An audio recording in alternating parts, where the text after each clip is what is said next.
Thank you very much, Mr. Speaker, for the opportunity to oppose this motion.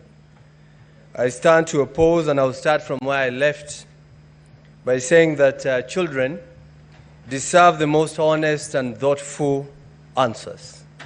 And allow me, when I give my point, to talk to my children and the children of patriots of this country, Mr. Speaker.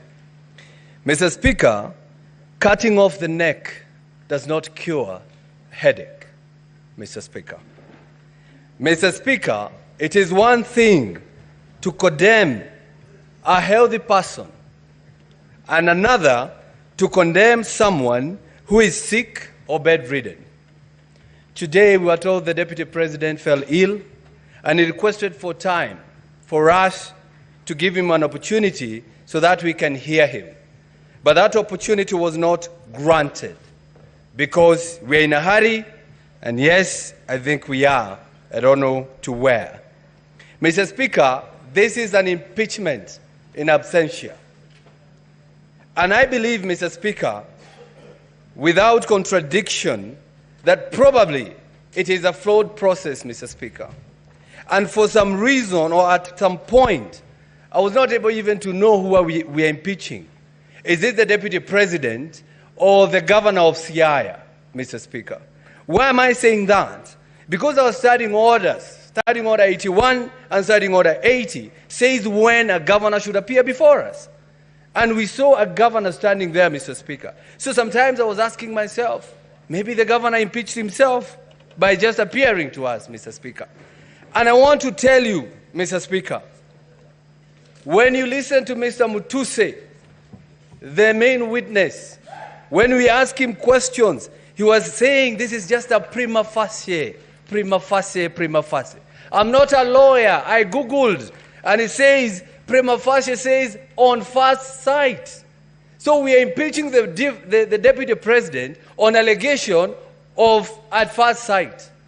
Mr. Speaker, we don't even love at first sight nowadays.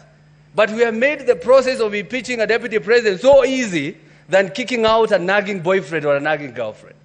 So I stand here from Kiambu saying that, Mr. Speaker, I'm not going to impeach the Deputy President because listening to the accusation here, they are not enough. They do not meet the threshold of removing somebody from the office. You ask Mutuse here, you had it. Mr. Mutuse, tell us. He says, I was not in an investigation journey. Mr. Mutuse, I just imagined. Mr. Mutuse, I don't know. Mr. Mutuse, I believe. Mr. Mutuse, Senate, believe me. Even if you don't believe me in one occasion or in one ground, just take one, the one that you love, Mr. Speaker. Mr. Speaker, it's sad that my brother, a person from my area or my region, the Deputy President of this country, is being impeached. And I want to talk to the Majority Leader, person I really respect, and also the Senator for Bomet, Mr. Sigei. When we hope to save a brother, remember us when we ask you to save our brother, Mr. Speaker. Mr. Speaker, as I conclude on this issue, Mr. Speaker, he who assesses the integrity of others must exemplify an even higher standard of integrity on himself.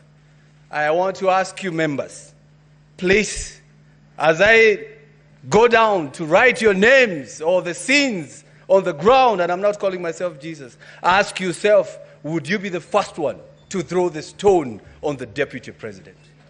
And Mr. Speaker, I am going to leave this by saying I'm going to vote on all 11 counts. No, no, no, no, no.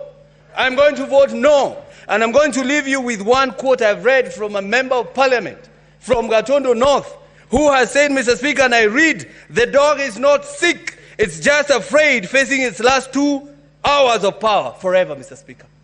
Those are the MPs who kicked out the Deputy President. They are now calling him a dog. Maybe even this motion, Mr. Speaker, was brought by some people who are suffering from mental issues, Mr. Speaker.